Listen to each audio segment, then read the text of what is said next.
জুলাই গণঅভ্যুত্থানে সংঘটিত মানবতাবিরোধী অপরাধের মধ্যে ১৯ জুলাই ২০২৪ তারিখে রামপুরা এলাকায় অনেকগুলো ঘটনা ঘটেছে। তার মধ্যে ৩টি ঘটনাকে একটি ফরমাল চার্জের অধীনে আমরা ট্রাইব্যুনালে দাখিল করেছি। সেই ফরমাল চার্জের উপরে আজকে শুনানি হয়েছে।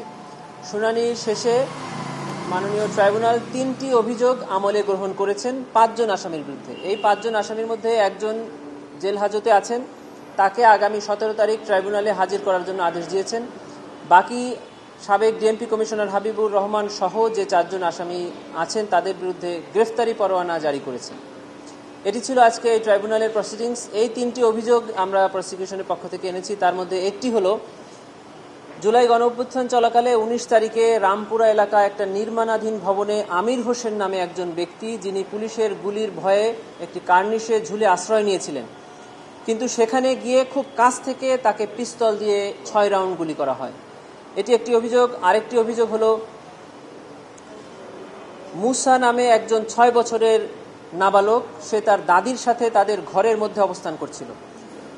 ১৯ জুলাই ২০২৪ তারিখ রামপুরা এলাকায় পুলিশ আন্দোলনকারীদের উপরে যে গুলি ছুটছিলেন তারই একটি বুলেট এই ৬ বছরের শিশু মুসার মাথায় লেগে বের হয়ে তার দাদির পেটে লাগে।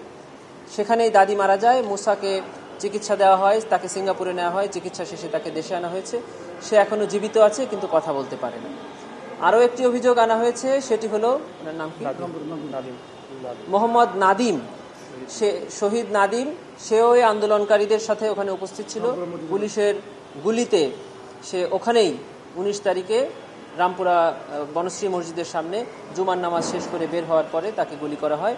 সে গুলিতে সাথে সাথেই ওখানে শহীদ বা শাহাদাত বরণ করে। এই ৩টি অভিযোগে আজকে প্রসিকিউশনের পক্ষ থেকে যে ফরমাল চার্জ আমরা দাখিল করেছিলাম, মাননীয় ট্রাইব্যুনাল এই ফরমাল চার্জের উপরে ভিত্তি করে ৩টি অভিযোগ আমলে গ্রহণ করেছেন এবং ৪ জন পলাতক আসামির বিরুদ্ধে ওয়ারেন্ট অফ অ্যারেস্ট ইস্যু করেছেন এবং একজন আসামিকে প্রোডাকশন ওয়ারেন্ট বলে ট্রাইব্যুনালে আগামী ১৭ই অগাস্ট হাজির করতে বলেছেন। এই ছিল আজকে ট্রাইব্যুনাল। ঠিক আছে।